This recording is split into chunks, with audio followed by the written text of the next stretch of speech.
Hi and welcome back to the channel. Come closer, class is in session.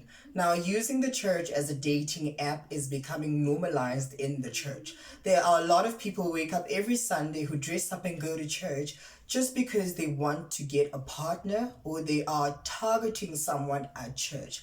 Is this okay? Is such behavior allowed in the church? Let's have that conversation. But now, today I'll be talking about single, desperate Christian women in the church. Now, a lot of times, single Christian women go to church expecting a man or marriage. And I must say that this is the saddest expectation a woman could have in the entire history of Christianity. This might have been true and realistic back then, but now in 2026 and going forward, I don't think it's the case. Now, a lot of people go to church expecting a partner, and I must say that church has normalized this thinking. For me personally, I don't believe that everyone who goes to church or that's in church is going to get married. But it seems to me that a lot of Christians tend to think this way. I don't know why.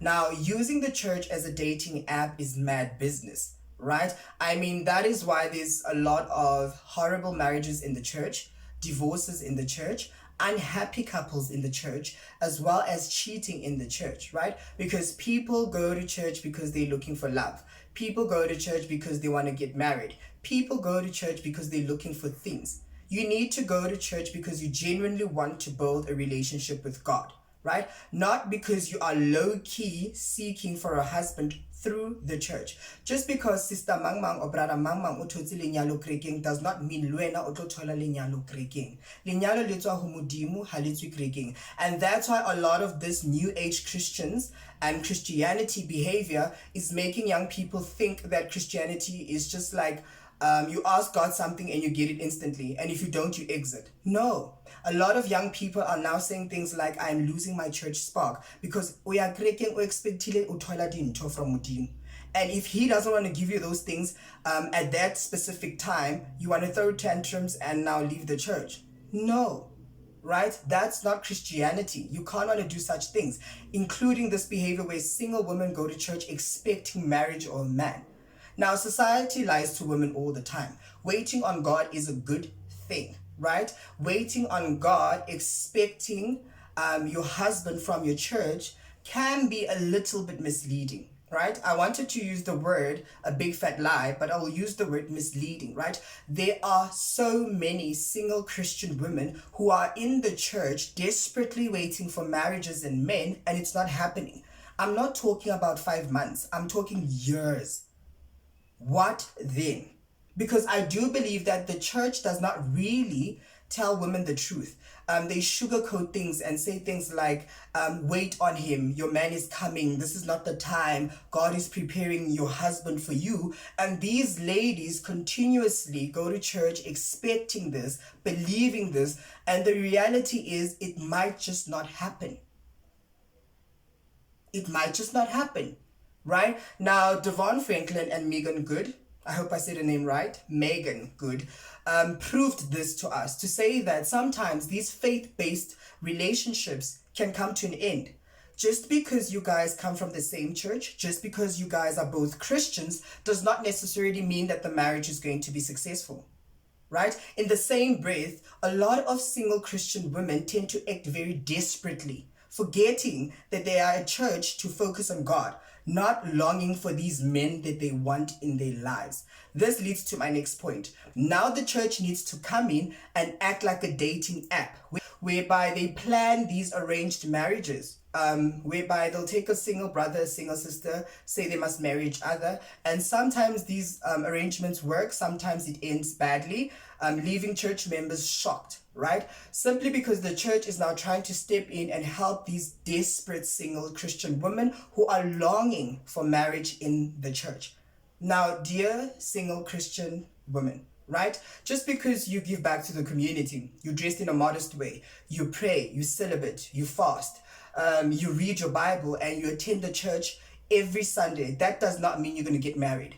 No, you're doing all of these things for the glory of God, not because you low-key seeking to become someone else's wife.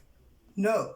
Now, side note, I am not discouraging single Christian women, But the realities is, you not all single Christian women are going to get married, and that's okay. You need to understand that. You can attend church every other Sunday, but that's not a guarantee to getting married or having a man. Right? Now, I just want to add on with this that the church is not a dating app, right? So you can run around changing churches and chasing this idea that you're going to find the right Christian husband for yourself. My sister, you better be prepared to travel, because you can run around all you want. If God did not approve it, you are setting yourself up for failure. And the hard truth is that you can be saved, you can build yourself, you can be successful, and you can be celibate and end up disappointed, right? In terms of you not getting married, you not getting a husband. So ladies need to understand this. The Christian girls need to understand that sometimes you're doing all of these things for yourself, not because you want to become someone else's wife. Right? Now, this new age Christianity and ministry can mislead a lot of people and Christians, because we tend to think that we go to God to get things, and we go to God because we can achieve whatever we want. And that's not part of God's plan. It's your plan, right? And we get frustrated in the process. But the church is not telling you guys the truth, that sometimes you planning things, but God has a different plan with your life, right? With that said, also ladies, be very careful of this new trend whereby these religiously strong praying women fall for these things, right? Let me get into it now. I am gay, right? And the church will decide to speak to me, to pray for me, and then all of a sudden I am a straight man. Then I'm expected to marry a girl who's in the church. Ladies, don't allow such things. You can't pray the gay away. You cannot. Right? 5 years down the line, when we have 2 children, I'll come out and I'm telling you that I'm still gay. What are you going to do then? So avoid getting into situations like that, right? Avoid it. And there's a new trend where I'm seeing there's a couple online that recently got married and was like, they think they prayed the gay away, but in most cases, I'm saying in most cases, it could be possible that he's straight. In most cases, it's just performative. He's hiding it, right? Because now the community is putting him under pressure. The families are putting him under pressure. He's also under pressure to act like a straight man. But in most cases, avoid such men. Do not entertain such conversations, because once a person is on this side of life, my lifestyle, it's not easy. You have thoughts, you have feelings, you've done things with other men. Why do you think only now I want to change? What's going to change me? Do you hear what I'm saying? So avoid such things if you can. With that said, please don't forget to subscribe, like, comment, and share. And do follow me on my social media platforms. It's at @impo_liputi. Bye, guys.